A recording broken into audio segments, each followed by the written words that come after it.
Hello, this is our human response times lab, and this is in case somebody was absent or you missed something I said in class. You'll find the instructions right here, and that's what I'm going to be following, these instructions right here. So first, you go to this web page I have.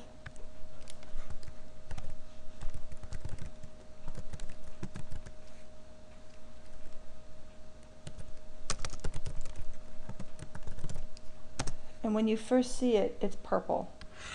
So when you want to start when it's purple, you hit the restart button, and every time the baby's face changes, you click it. It's testing your response time. I've already done this over in this other panel. You do it until you've clicked about 60 times. If you want to count to 60 or time yourself for 4 minutes, it's about the same. So what happens is the baby's face changes. It waits at least a second and up to 4 seconds before it changes, and you're just testing your response time.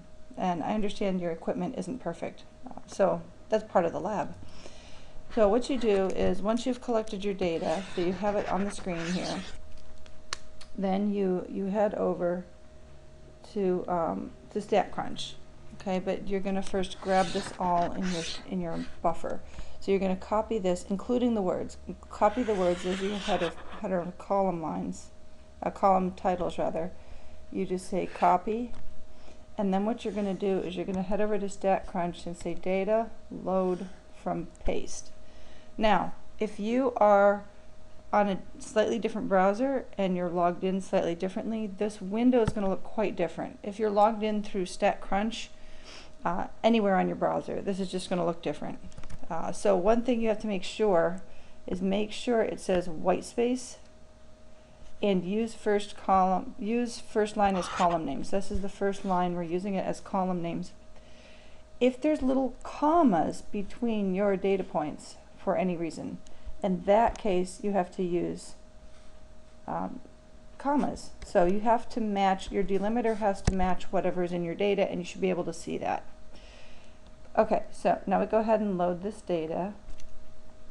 And the first thing we want to do right away is save it. And everything should be, the defaults should be all correct. So everything should be highlighted. It should say comma or white space.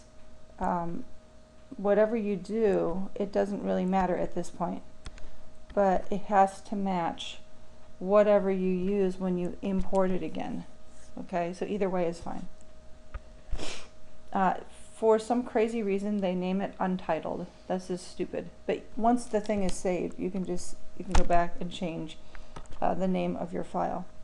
Okay, so you've saved off the file. That's important, so that you don't have to do that experiment again. Okay, now we're on step 3. We're going to create a histogram. So you just hit graph histogram of response times, and you see we have some outliers. So now we're going to create a scatter plot to see if your response time has anything to do with the wait time. Spoiler alert, it usually doesn't, but it's just an experiment. So we want to see the X is wait time and the Y is response time. And you go compute. Okay, it doesn't really look like a big deal. So I forgot to do something, so I can go back and edit. I can say overlay polynomial order 1. Okay, so the reason I didn't do it is because I knew it wasn't really going to be meaningful. A couple of outliers can throw this line way off, but you can just see visually that it's really due to the outliers more than the actual data. Your response times are going to be pretty consistent. These are going to be clicking errors. There's going to be something responded wrong with the computer, or your eye looked away. So it's not really accurately reflecting how fast you can respond. Okay, so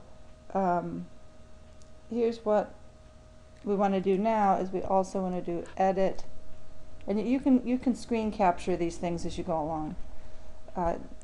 Wait, the trial versus response time. Did we get better or worse over time?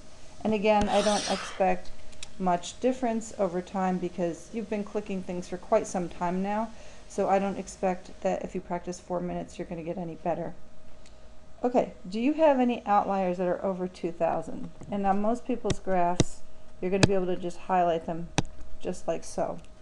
In this case, I have 6 rows that are highlighted, and I'm going to get rid of them. I could have gotten rid of them on the scatter plot or on the frequency histogram. It doesn't matter, but clicking these guys turns them pink. If I don't like what I highlighted and I want to do it over, I hit clear, then I can just do this whole thing over again.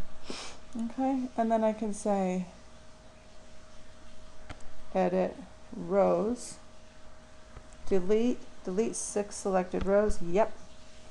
But you see my graphs don't change, so I can just hit the refresh button